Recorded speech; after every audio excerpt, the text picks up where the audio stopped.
You ask a person, why are you so unhappy? Why are you so frustrated? Why are you so resentful? The moment you ask that, their brain is going to associate that emotion to a past event. That's because they have nothing to look forward to in their future. So if you're not being defined by a vision in the future, it just means to me that you're more in love with your past than you are with the future. So how do you teach people to believe in a future that they can't see or experience with their senses yet, but they've thought about enough times in their mind that their brain has literally changed to look like the event has already occurred? Yeah, we do this naturally as young children in our front driveway, and we're bouncing the ball, or we're playing on a sport in the park, and it's like, okay, well, and kids do this. They say, okay, well, who are you going to be? And I'm going to be Wayne Gretzky, or I'm going to be Michael Jordan, or like whatever the sport is, or I'll be Lionel Messi and you be Cristiano Ronaldo. And it's because we go to that place in our head of, what could I do if I wasn't whatever you perceive yourself as right now? Because we all have this sometimes destructive narrative on what we think that we can and cannot do. When I'm saying purpose, I think it's about defining your goals, defining what the life you're trying to build is, and having a real model for what you're doing. If you're doing this thing because it means something to you and you know exactly what success looks like for you, you want to make sure that you're not comparing yourself to other people. You want to compare yourself against the progress you've made. I can't find love because my mum preferred my brother. I can't be a success because I never went to university. I can't speak in public because I blush. Without understanding, when you describe why you can't, you keep it going.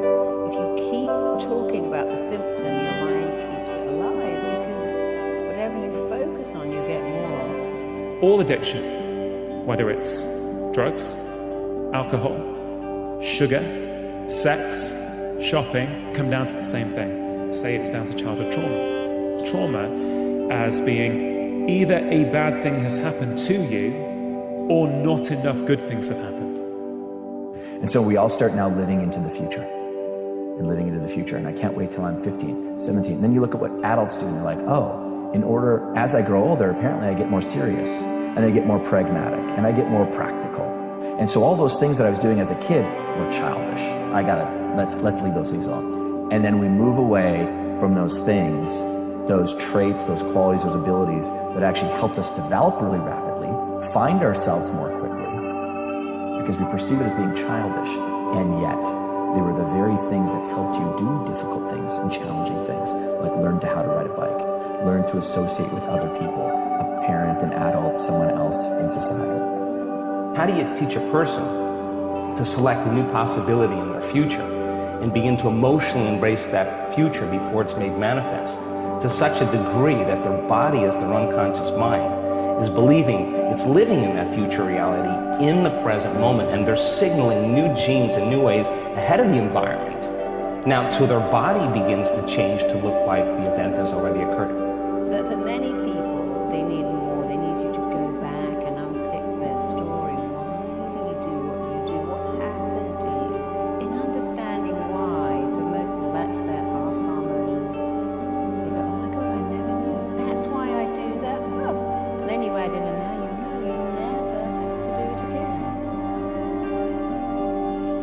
If we don't feel whole in ourselves, right? If we feel that there's a bit missing, we will try to fill that with other things, whether it's sugar, whether it's booze, whether it's shopping. We will use other things to give us that buzz. And as we feel more complete, and this is how I feel I'm going on this journey, as I start to understand myself and let go of these negative emotions, I just feel those compensatory behaviors I'm no longer adopting. Not because I'm actively trying not to do them, but because it's no longer serving me. Walk up that canyon, or you're in the wilderness, or you're standing next to the ocean, and you're just experiencing the present moment, you're not thinking about how amazing you are, and you're not thinking about how worthless you are either. I think asking yourself questions, like asking yourself tough questions, like, who am I? What kind of person do I want to be? Is this the right thing to do? Pausing for a second instead of just reacting emotionally all the time is a way to kind of get out of that self-absorbed cycle. It's that you have equipped yourself with mental tools skills that are going to help you walk that with a heck of a lot more courage, grit, perseverance, and a playful mind. Because the playful mind is that golden key that finally unlocks the door into zone and flow state. I've just seen it thousands of times.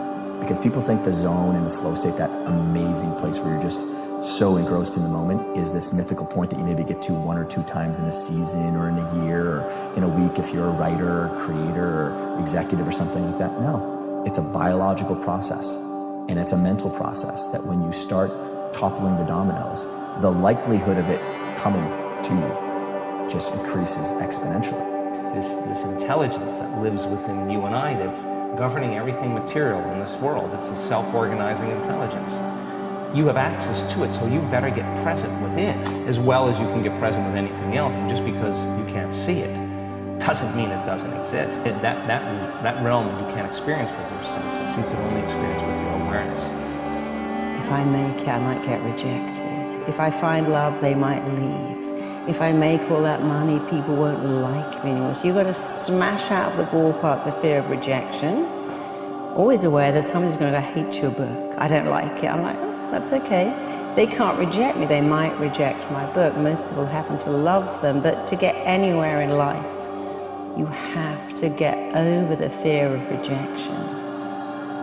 Even these small steps that people take, they're starting to show themselves a bit of self-respect. They're starting to help themselves feel complete. Oh, I can do this. I didn't think that I was good enough to strength train. I didn't think I was the kind of person who could work out. Well, hold on a minute. Now you've been doing it every day for 6 months. I've got more energy. I can see the tone of my body improve. This feels great. What else can I achieve?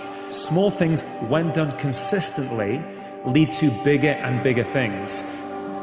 People have to take their attention off their bodies and go from a somebody to a nobody. Take their attention off the people in their life and go from that they identify with and go from a someone to a no one. Take their attention off the things in their life, their cell phone, their computer, their car, and go from something to nothing. Take their attention off where they sleep, where they work, where they're sitting, and go from somewhere to nowhere. Take their attention off the predictable future and the familiar past and time, and go from sometime to no time. Trying to actually be grateful for what you have, things that you would have killed like a year earlier to have. As soon as you have them, all of a sudden you think about how they could be better.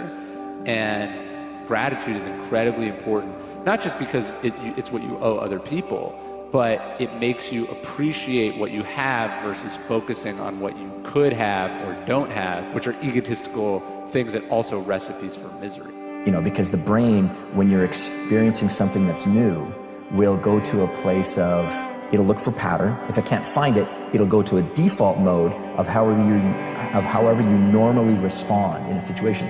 So if you're a shy, nervous person, you're going to show up now shy and nervous. Someone that you've always wanted to connect with, but you don't go up and introduce yourself, or you're in the boardroom and there's an opportunity for you to say something with a great idea, but then you don't because you're concerned about what everyone else is going to think of you. So you had the capability, but it didn't get out. Me has changed. Abundance means abundance to me has changed. Abundance means I have more than I need. Like way more than I need. I know how to create. So if I have way more than I need, and I know how to create it, so now take it. I'll create more of it. So now you're no longer holding on in scarcity. Some people lack the courage to live the life they want and live only as they have begun, right? So that's that people lack the courage to change, to do abrupt changes, especially as they get later on in life. And so I think just because you're good at something or just because you've done it for a long time is not necessarily a reason to continue that thing. But you see, the mind listens to everything you say. The mind is always switched on, and it records everything, and it never forgets. So when you feel enough, your life is so different to when you feel not enough. Wealthy people that have created a lot of wealth in this work, they want to give back. They want to make a difference. And I think that that's how we're innately wired. I think we're all innately wired to care for one another, to make a difference. In the living organism, our community, we heal one another. That's what we do. We inform one another. We encourage one another. We support one another. We shine for one another, not to outshine another person, but to shine to show them that they can shine. And that to me is super healthy.